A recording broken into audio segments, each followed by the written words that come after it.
Breaking news చూస్తున్నాం. నేడు అనంతపురం జిల్లాలో సీఎం చంద్రబాబు పర్యటించనున్నారు. ఒక రోజు పర్యటనలో భాగంగా బొమ్మనహాల్ మండలం నెమకల్లు ఇందిరమ్మ కాలనీలో ఎన్టీఆర్ భరోసా పింఛన్లను పంపిణీ చేస్తారు. ఇక కూటమి అధికారంలోకి వచ్చిన తర్వాత స్వయంగా ముఖ్యమంత్రి పింఛన్ల పంపిణీలో భాగస్వాములవుతారు. రచ్చబండ తరహాలో నెమకల్లు గ్రామ ప్రజలతో ముఖ్యమంత్రి సమావేశమవుతారు.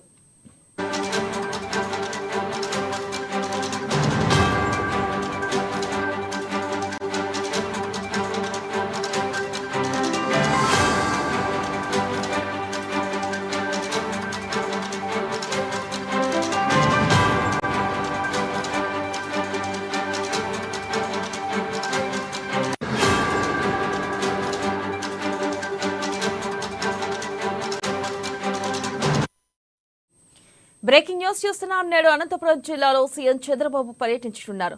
ఒకరోజు పర్యటనలో భాగంగా బొమ్మనహాల్ మండలం నెమకల్లు ఇందిరమ్మ కాలనీలో ఎన్టీఆర్ భరోసా పింఛన్లను పంపిణీ చేస్తారు. కూటమి అధికారంలోకి వచ్చిన తర్వాత స్వయంగా ముఖ్యమంత్రి పింఛన్ల పంపిణీలో భాగస్వాములవుతున్నారు. రచ్చబండ తరహాలో నెమకల్లు గ్రామ ప్రజలతో ముఖ్యమంత్రి సమావేశమవుతారు.